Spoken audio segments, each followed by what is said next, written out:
mo maintindihan kung ba't ikaw ang napapagtripan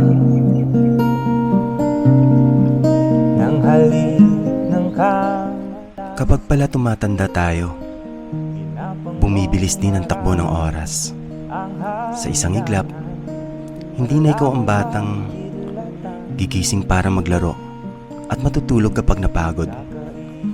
Hindi na ikaw ang batang excited tuwing araw ng linggo para manood ng Once Upon a Time. Hindi na ikaw ang batang kayang pawiin ng ice cream ang lungkot at sama ng loob. Hindi na ikaw ang batang kayang protektahan ng kumot mula sa mundong walang katiyakan at puno ng takot. Hindi mo na mapipihit pabalik ang bawat segundo at minuto. Kaya sa batang ako, diyan ka lang. Pangit na ang diwata dito. Buhos ng ulan,